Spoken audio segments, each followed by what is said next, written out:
Detik-detik mengerikan mobil sambar sopir truk yang parkir di bahu jalan, lagi perbaiki lampu. Sebuah insiden kecelakaan lalu lintas yang terlihat mengerikan beredar di media sosial. Dalam rekaman CCTV di lokasi, tampak seorang sopir sedang berdiri di belakang truknya yang berhenti di pinggir jalan raya. Namun tiba-tiba sebuah mobil Nissan Grand Livina melaju dengan kecepatan kencang menyeruduk sopir truk dari arah belakang.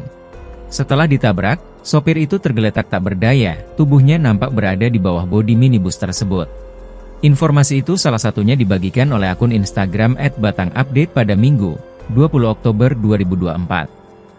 Disebutkan jika kecelakaan itu terjadi di Jalan Raya Pantura Batang tepatnya di depan Cahaya Variasi, sebelah barat Jembatan Timbang Desa Jatisari Kecamatan Subah Kabupaten Batang pada Minggu, 20 Oktober 2024.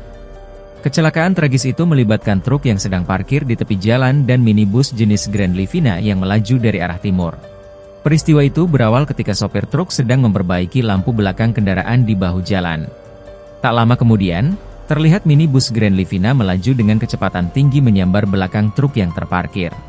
Tanpa disangka minibus tersebut menghantam sopir truk dari arah belakang, menyebabkan korban mengalami luka yang sangat serius di bagian kedua kaki, tulis keterangan pada unggahan.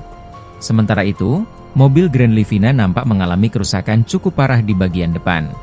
Hingga berita ini dimuat, belum ada informasi lebih lanjut mengenai penyebab pasti minibus menabrak sopir truk. Kasus ini kemudian sedang dalam penanganan unit Lantas Polres Batang.